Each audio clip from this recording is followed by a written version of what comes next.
Most biologists will lose their jobs to AI by 2026, unless they learn this one skill. Imagine analyzing 10,000 gene sequences in seconds, instead of spending weeks in Excel. Modern biology produces massive data, but most scientists were never trained to analyze it. One simple Python script can analyze thousands of genes, detect mutations, visualize research data instantly.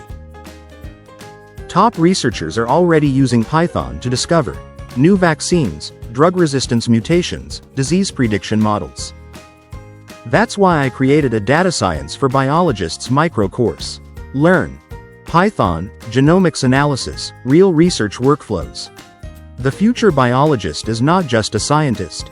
They are a data scientist. Will you be ready? Smarter learning with EduInteractAI. Explore AI-powered education, science insights, and digital tools for future innovators.